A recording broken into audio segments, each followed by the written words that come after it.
co-détenu et voisin de cellule de Cédric Jubilard pendant quelque temps lors de son passage à la maison d'arrêt de Cesse. Marco a obtenu des confidences du suspect numéro 1 dans la disparition de l'infirmière du Tarn.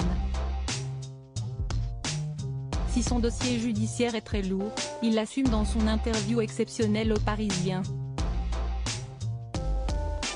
Qui est le fameux Marco, un surnom qui a fait son apparition dans l'affaire Jubilard quand cet ancien détenu de la prison Toulouse Cesse a déclaré l'année dernière avoir obtenu de précieuses informations de son ex-voisin de cellule, le mari de l'infirmière disparue du Tarn, qui est en détention provisoire pour homicide par conjoint depuis juin 2021. Il a pris pour la première fois la parole, s'exprimant auprès du Parisien, pour expliquer pourquoi il est intervenu dans ce cas complexe et non élucidé, 17 mois après cette nuit de décembre 2020 durant laquelle la maman de Louis Elias est volatilisée. Il assume notamment son passé de criminel. Marco a passé pas moins de 16 années de prison entre 2003 et 2019. En toute sincérité, il explique aux Parisiens pourquoi il s'est retrouvé derrière les barreaux. « J'ai été condamné dans une affaire de viol avec acte de torture et de barbarie. » Il donne les détails glaçants de sa mise en accusation, c'était un viol avec un objet contondant. J'étais encore mineur et j'ai été pris par l'effet de groupe dans un milieu délinquant. Ce n'est pas une fierté, évidemment, mais j'ai assumé.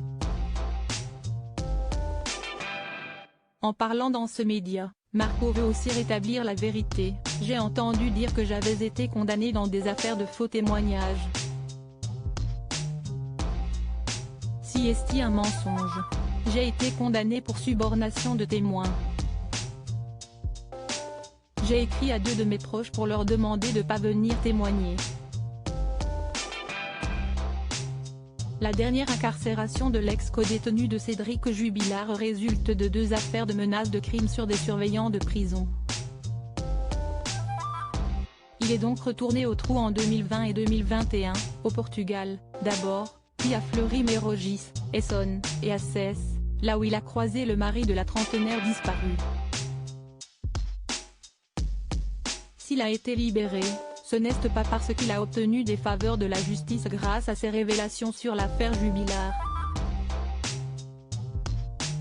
Le parquet de Toulouse avait dû communiquer pour dire qu'il n'avait pas négocié de remise en liberté avec lui, contrairement à ce qu'avait affirmé l'avocat de l'artisan plaquiste tarnais sur l'antenne de la radio. Sa deuxième peine a été confondue avec la première en novembre 2021 et lui a donc permis de regoûter à la liberté.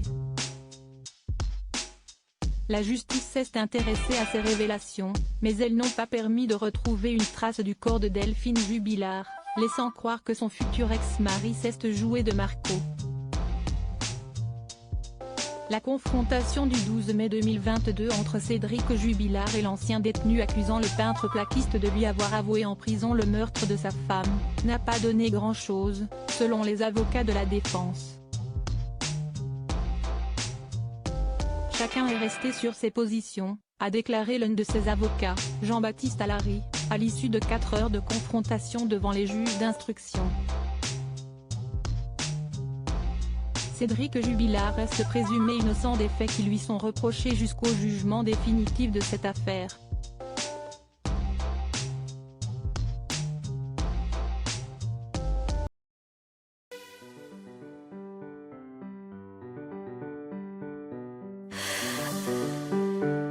나